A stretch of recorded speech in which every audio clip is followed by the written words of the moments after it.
الشيطان الرجيم بسم الله الرحمن الرحيم رب اشرح لي صدري ويسر لي أمري واحلل عقدة من لساني يفقهوا قولي رب زدني علما رب ذكر زد آمين ثم آمين اللهم صل على سيدنا ومولانا محمد بعدد كل ذرة مئة ألف ألف مرة وعلى آله وأزواجه وآبائه وصحبه وبارک وسلم علیہ۔ السلام علیکم ورحمۃ اللہ وبرکاتہ۔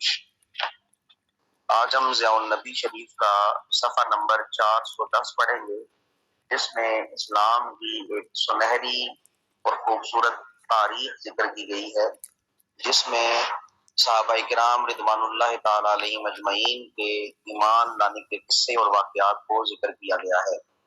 آج ہم ان واقعات کو مزید پڑھتے ہیں۔ ہم نے کچھ واقعات پہلے بھی پڑھے تھے اور ہم اب پھر دوبارہ ایمان افروز واقعات کی طرف آتے ہیں۔ اللہ تعالیٰ صحابہ کرام رضوان اللہ تعالی علیہم اجمعین کی قبور پر کروڑوں اربوں خربوں رحمتیں نازل فرمائے اور صحابہ کرام رضوان اللہ تعالی علیہم اجمعین کا فیض اس امت کے لیے عام فرمائے۔ زماد ازدی کا قبول اسلام۔ اب یہ ازد یہ شنوعہ عرب کے نامور قبیلوں میں سے ایک مشہور قبیلہ ہے۔ یہ شنوعہ یہ نام ہے قبیلے کا۔ اس قبیلے کا ایک رئیس زماد ازدی مکہ مکرمہ میں آیا۔ اس کا ایک قبیلے کا رئیس آدمی تھا، وہ مکہ میں آیا۔ یہ ان مریضوں کو دم کیا کرتا تھا جنہیں آسیب یا جنات کی تکلیف ہوتی تھی۔ اسے یہاں کے چند احمقوں نے حضور صلی اللہ علیہ وآلہ وسلم کے بارے میں بتایا کہ انہیں آسیب کی تکلیف ہے۔ وہ بہکی باتیں نعوذ باللہ کرتے ہیں، انہیں غشی کے نعوذ باللہ دورے پڑتے ہیں۔ علاوہ ایک نئے مذہب کا پروپیگنڈا بھی بڑے زور شور سے کرتے ہیں، جس کی وجہ سے سارے شہر میں فتنہ و فساد کی شعلے جو ہے وہ بھڑک اٹھے ہیں۔ ایسے بیماروں کے لیے تیرا دم بڑا اکسیر ہے، اگر تم ان کو دم کرو تیرے دم سے وہ صحت یاب ہو جائیں تو ساری قوم تیری شکر گزار ہوگی۔ اس نے دل میں طے کیا کہ اگر میری شخصیت سے ملاقات ہوئی تو میں ضرور اسے دم کروں گا، شاید اللہ تعالیٰ اسے میرے ذریعے شفا یاب کر دے۔ چنانچہ اس نے ایک روز حضور صلی اللہ علیہ وآلہ وسلم کو حرم کے سین میں بیٹھے دیکھا اور حضور کے پاس جا کر بیٹھ کر کہنے لگا کہ میرے پاس آسیب کا بڑا مجرب دم ہے، اللہ تعالیٰ جس کو چاہتا ہے میرے دم سے اس کو صحت بخش دیتا ہے، کیا آپ صلی اللہ علیہ وآلہ وسلم کی مرضی ہے کہ میں آپ کو دم کروں؟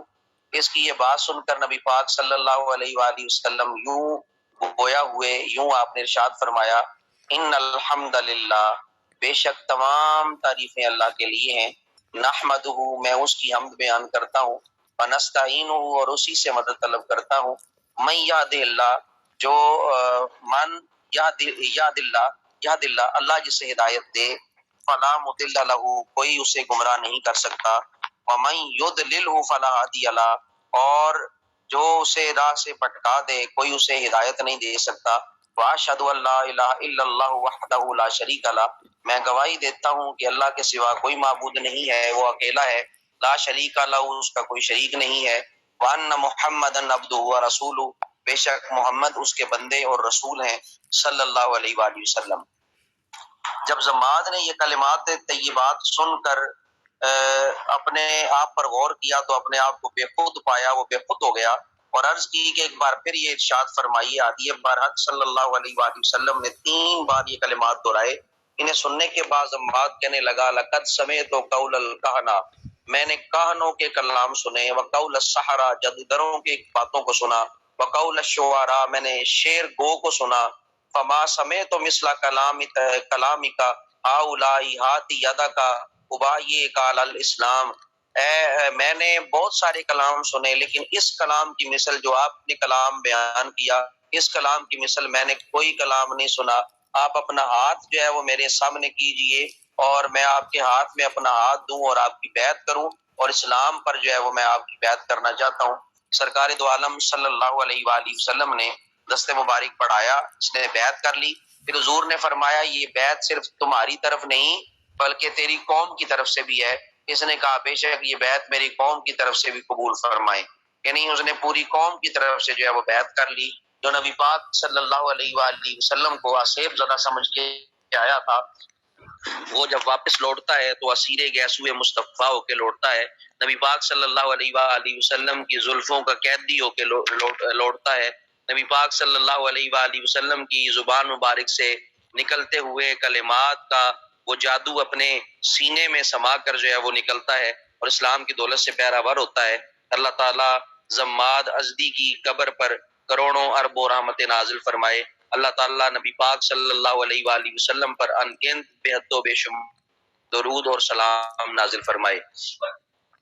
مکہ میں وفد نجران کی آمد اور ان کا قبول اسلام، یعنی مکہ میں نجران کا عیسائیوں کا ایک وفد آیا اور انہوں نے قبول اسلام کیا، اور واقعہ کیا ہے؟ نجران کے عیسائیوں کا ایک وفد جو تقریباً 20 افراد پر مشتمل تھا، مکہ مکرمہ میں بارگاہ رسالت پناہ صلی اللہ علیہ وآلہ وسلم میں حاضری سے مشرف ہوا۔ نجران مکہ اور یمن کے درمیان ایک شہر کا نام ہے۔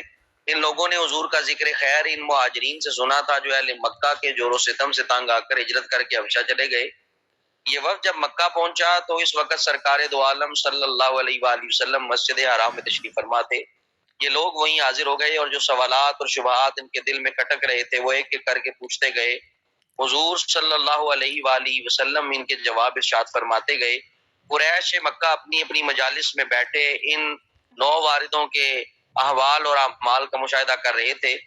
جب وہ اپنے سوالات عرض کر چکے اور ان کے تسلی بخش جوابات سن کر ان کے دلوں کو اطمینان حاصل ہو گیا تو اب ہادی برحق صلی اللہ علیہ وآلہ وسلم نے انہیں اسلام قبول کرنے کی دعوت دی اور ان کے سامنے قرآن کریم کی چند آیات بینات کی تلاوت فرمائی۔ جب انہوں نے کلام الہی سنا تو ان پر رقت طاری ہو گئی اور ان کی آنکھوں سے سیل اشک رواں ہو گیا، یعنی جو ہے اشکوں کا ایک سمندر، ایک جو ہے وہ سیلاب رواں ہو گیا۔ تلاوت ختم ہوئی تو ان سب نے کلمہ شہادت پڑھا اور حضور کے دست حق پرست پر اسلام کی بیعت کی۔ ان کو یقین ہو گیا کہ جس نبی منتظر کے بارے میں وہ اپنی آسمانی کتابوں میں پڑھا کرتے تھے بلا شبہ یہی وہ نبی موعود ہے، یعنی وہی نبی ہے جس کا وعدہ کیا گیا ہے۔ جب نور ایمان سے اپنے تاریک دلوں کو منور کر چکے تو اجازت طلب کی اور واپس جانے لگے۔ یہ لوگ ابھی چند قدم ہی چلے تھے کفار قریش نے ان کو گھیرے میں لے لیا۔ ابو جہل نے تان و تشنی کی بوچھاڑ شروع کی کہ انہیں کہا خیبکم اللہ من ترتادون ای تنظرون الاخبار لهم لتاتوهم بخبر الرجل ولم تطمئن مجالسكم عنده حتى فاقتم دينكم فصدقتموهم بما قال لا نعلم ركبا احمق منكم۔ اللہ تعالیٰ تمہارے قافلے کو خواب و خاصر کرے، یعنی بدوائیں دینے لگے، تان و تشنی کرنے لگے۔ تمہارے پیچھے جو تمہارے ہم مذہب ہیں انہوں نے تمہیں یہاں بھیجا تاکہ اس شخص کے حالات کا مشاہدہ کرو اور پھر واپس جا کر انہیں حالات سے باخبر کرو۔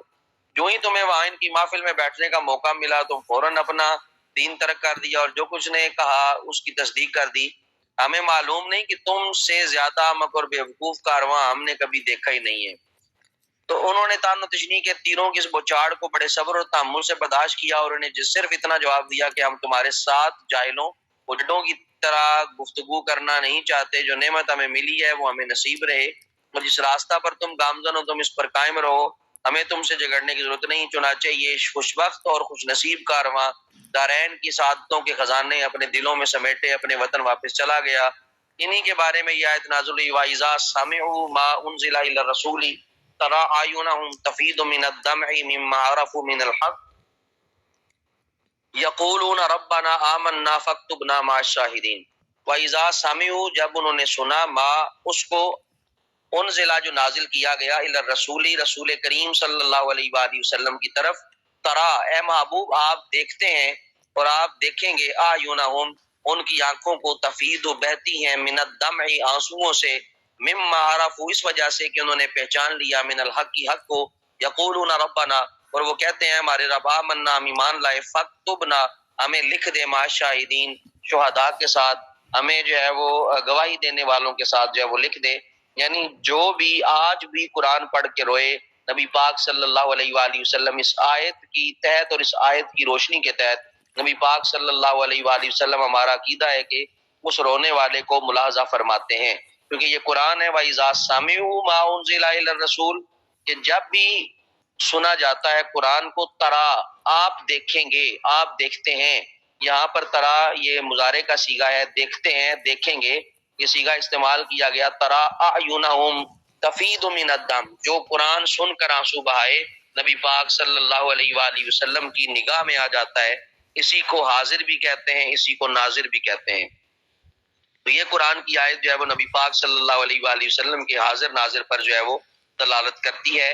حاضر ناظر کا یہ معنی ہے کہ نبی پاک صلی اللہ علیہ وآلہ وسلم کے سامنے پوری امت کو جو ہے وہ پیش کیا جاتا ہے، اور نبی پاک صلی اللہ علیہ وآلہ وسلم ان کے حالات کی خبر رکھتے ہیں، اور ان کے جو ہے وہ حالات کو جو ہے وہ دیکھ رہے ہوتے ہیں، ملاحظہ فرما رہے ہوتے ہیں. علامہ حلبی نے تو سیرت حلبیہ میں یہ بیان کیا کہ یہ وفد نجران کے عیسائیوں کا تھا، لیکن علامہ ابن حشام نے تحریر کیا کہ یہ نصارہ حبشہ کے رہنے والے تھے. وہاں ان کی ملاقات مہاجرین سے ہوئی. زیارت کا شوق انہیں کشاں کشاں مکہ لے آیا، یعنی انہیں جو ہے وہ کھینچ کے جو ہے وہ مکہ لے آیا. یہاں دولت ایمان سے مالا مال ہو کر وہ واپس چلے گئے، یعنی نجران کے عیسائیوں نے بھی اسلام کو قبول کیا. آگے محب الفقراء والمساکین، یعنی نبی پاک صلی اللہ علیہ وسلم کا یہ ایک خاصہ ہے کہ آپ فقیروں اور مسکینوں کے ساتھ محبت فرماتے ہیں. محبوب رب العالمین صلی اللہ علیہ وآلہ وسلم جب حرم میں تشریف فرما ہوئے تو عام طور پر فقراء اور مساکین صحابہ اپنے آقا کی خدمت میں بسط ادب و نیاز ہلکا باندھ کر بیٹھ جاتے. خباب، حضرت خباب تھے، حضرت عمار تھے، حضرت ابو فقیہ تھے، یسار مولا تھے، صفوان بن امیہ تھے، صہیب تھے.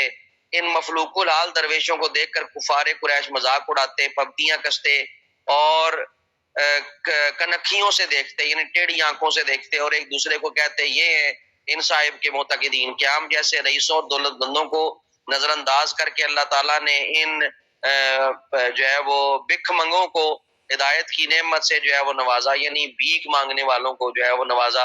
اگر ان صاحب کا دین حق ہوتا تو یہ لوگ اس سے قبول کرنے میں ہم سے سبقت نہ لے جاتے، اور نہ ہی اللہ تعالیٰ ہمیں نظر انداز کر کے ان کو اس نعمت سے سرفراز فرماتا. یعنی ان کا نظریہ یہ تھا کہ نبوت امیروں کو ملنی چاہیے، غریبوں کا حق نہیں ہے نبوت. اور وہ ایک تانا دیتے، اور وہ ذکر کیا گیا کہ یہ جو آیات نازل ہوئی ہے وہ کیا ہے، وَلَا تَطْرُدِ الَّذِينَ يَدْعُونَ رَبَّهُمْ بِالْغَدَاةِ وَالْعَشِيِّ يُرِيدُونَ وَجْهَهُ. وَلَا تَطْرُدِ الَّذِينَ، اور نہ ہٹاؤ، دور نہ کرو، الَّذِينَ ان لوگوں سے، یعنی ان لوگوں سے دور نہ ہٹو، يَدْعُونَ رَبَّهُمْ جو پکارتے ہیں اپنے رب کو، بِالْغَدَاةِ صبح کے وقت، وَالْعَشِيِّ اور شام کے وقت، يُرِيدُونَ چاہتے ہیں، وجهه اس کی رضا کو، مَا عَلَيْكَ مِنْ حِسَابِهِمْ مِنْ شَيْءٍ اور آپ پر ان کے حساب سے کوئی چیز نہیں ہے، یعنی آپ پر ان کا کوئی حساب نہیں ہے. وَمَا مِنْ حِسَابِكَ عَلَيْهِمْ مِنْ شَيْءٍ اور نہ ہی آپ کا حساب ان سے لیا جائے گا. فَتَطْرُدَهُمْ فَتَكُونَ مِنَ الظَّالِمِينَ پس اگر آپ انہیں دور ہٹاتے ہیں تو ہو جائیں گے بے انصافی کرنے والوں میں سے. وَكَذَلِكَ فَتَنَّ بَعْضَهُمْ بِبَعْضٍ اسی طرح اللہ آزماتے ہیں بعض کو بعض کے ساتھ. یقولوا اہؤلاء من اللہ علیہم من بیننا الیس اللہ بعلم بالشاکرین تو اور اسی طرح ہم نے آزمائش پہ ڈال دیا بعض کو بعض سے تاکہ کہیں مالدار کافر نادار مسلمانوں کو دیکھ کر کیا یہ ہے احسان کیا ہے اللہ نے جس پر ہم میں سے، یعنی یہ وہ لوگ ہیں، غریب لوگ وہ ہیں جن پر اللہ نے احسان کیا ہے. وَإِذَا جَاءَكَ الَّذِينَ يُؤْمِنُونَ بِآيَاتِنَا اور جب اللہ تعالیٰ کی جو ہے وہ آیات ان کے سامنے پیش کی جاتی ہیں، اور جب آئیں آپ کی خدمت میں وہ لوگ جو ایمان رکھتے ہیں ہماری آیتوں پر تو ان سے فرمائیے سلام ہو تم پر، لازم کر لیا تمہارے رب نے محض اپنے کرم اپنے فضل سے اپنے آپ پر رحمت فرمانا.